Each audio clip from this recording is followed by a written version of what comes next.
अब देखते हैं सेम फेनोमेना पे लाउड स्पीकर भी वर्क करता है। लाउड स्पीकर में क्या होता है, इस तरीके से मैग्नेट्स होते हैं। परमानेंट मैग्नेट है तो नॉर्थ से साउथ जाएगा डायरेक्शन मैग्नेटिक फील्ड का। अब क्या होता है, हम इसके अराउंड एक क्वाइल देते हैं, ये क्वाइल है, इसमें अल्टरनेटिंग करंट पास करते हैं। अल्टरनेटिंग करंट में करंट का डायरेक्शन चेंज होते रहता है। तो मैंने पहले ही बोला था क्वाइल में क्या होता है, क्वाइल किस तरह से बिहेव करता है, बार मैग्नेट की तरह। हम लोग यहाँ पढ़े थे, देखो हम इसमें पढ़े थे,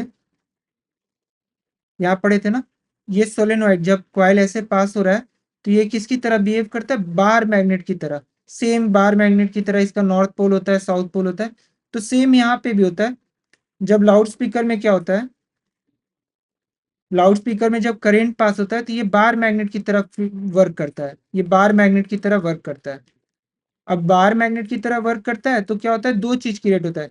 एक तो इसके द्वारा जो मैग्नेट के द्वारा मैग्नेटिक फील्ड है, और एक कॉइल के द्वारा मैग्नेटिक फील्ड क्रिएट होता है।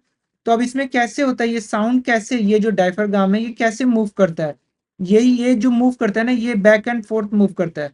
आगे जाता है पीछे आता है, आगे जाता है पीछे आता है। ये क्यों होता है, ये इस तरीके से होता है। इसके द्वारा मैग्नेटिक फील्ड साउथ, अगर ये भी साउथ है तो रिपेल करेगा, तो ये आगे मूव करेगा। और अगर ये नॉर्थ हो जाता है अल्टरनेटिंग करंट के कारण, तब ये अट्रैक्ट करेगा। तो ये बैक एंड फोर्थ मोशन चलते रहता है।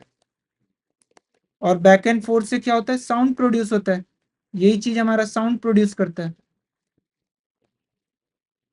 Sound production. क्लियर। नेक्स्ट, अब वही स्टेप्स यहाँ लिखा हुआ है, उस स्टेप्स में मैं यही चीज बता रहा हूँ। The coil act like an electromagnet, वही बात है। The coil called the voice coil is wound around a lightweight cylinder, वही सोलेनॉइड की तरह, placed in the magnetic field of a permanent magnet. When electric current या audio signal flows through the coil it creates a magnetic field. मैंने बताया तो bar magnet की तरह magnetic field create कर देता है। और अल्टरनेटिंग करंट होता है, इट कॉन्स्टेंटली चेंजेस डायरेक्शन। उसके कारण से क्या होता है, अल्टरनेटिंग करंट से डायरेक्शन चेंज होता है, डायरेक्शन से पोलैरिटी चेंज होता है, north and south pole change होते रहता है। उस कारण से वो जो डायफ्राम होता है लाउड स्पीकर का, वो मूवमेंट शुरू हो जाता है। फिर यहाँ पे आपका साउंड प्रोड्यूस होने लगता है।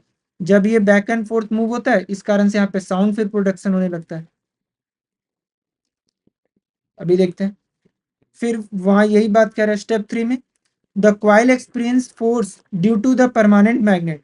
When current flows in one direction, the coil magnet field attract or repel the magnetic poles in one direction, say forward। किसी भी एक बार फॉरवर्ड करेगा, एक बार बैकवर्ड करेगा, इस तरीके से वो करते रहता है। वाइब्रेशन एंड साउंड प्रोडक्शन, यही back and fourth motion of the coils. एक मिनट, इसी से फिर हमारा साउंड प्रोड्यूस होता है। अब देखते हैं नेक्स्ट,